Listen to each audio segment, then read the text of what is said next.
Now, in order to remove this little thing, the best way to do it is really to remove the panel here, because it's quite hard to get this out. Although mine looks like it's a little bit out, and that's because I had an issue with where the windows wouldn't shut a few years ago. So I needed to close the window and disconnect a switch inside in order to keep it closed. Well, complicated anyway. And I hadn't pushed this back in all the way because I used to remove it, but I did push it in. Once I sorted the issue, I pushed it in a bit, and now it's a bit secured, and I don't really want to force it out. As you may be able to notice here, I may have done so before and obviously damaged the side here a little bit,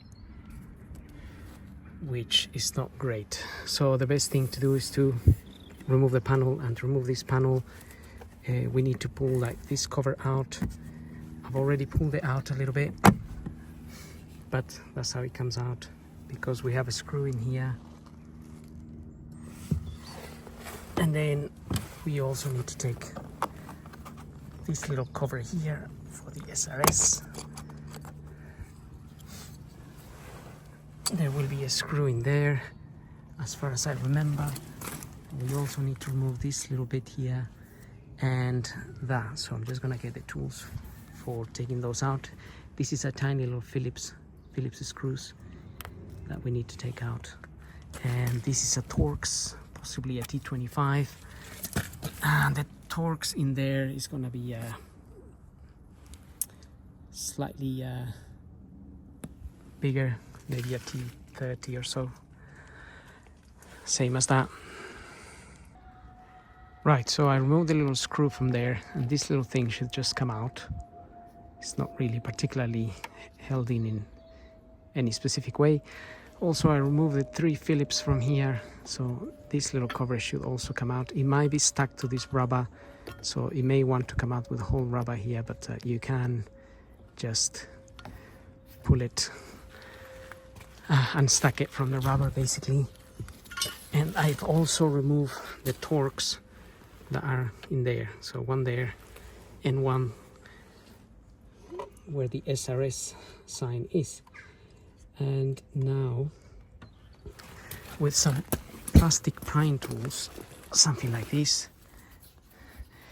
you can go in from the side. I've already done a little bit of it, and then you can pry this open. My door may come out a little bit easier because I already had it off some time ago, because I changed the speakers, and we may want to pull this bit out as well. As far as I remember, this sort of pops out. I'm gonna try with some, I don't remember very well, but I don't want to break it. So we may just, some of these slide and then sort of pop out, but that's usually the case with these things. Either trying to remember how they come out. Yes, so it pops out from the top. You can see the clip there. It's clipped into there, and the other bit here, it's held in there. So now we know. Right. I think there is maybe one more screw here. Okay, so technically we should be able to get this panel out. Don't think there's any more screws here, but we do need to sort of push this door panel up, sort of like this.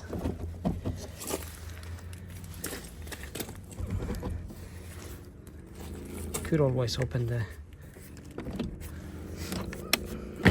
okay, there we are.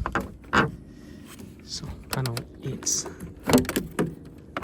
out here. Disconnected. If you're doing this with two hands, you don't necessarily need to remove the whole panel unless you wanted to, but if you want to remove the whole panel, you can. You'll have to disconnect some of the cables here, obviously. Now this cable here is the one connected to the switch that I want to take out. So, well, I may disconnect this just to have a better view. And if you are taking this panel out, then this is pretty much how we need to do it here.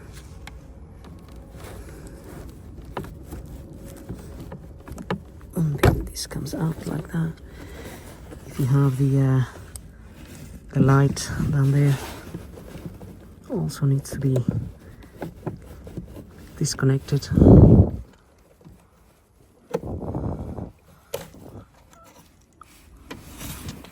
And then we have this switch here.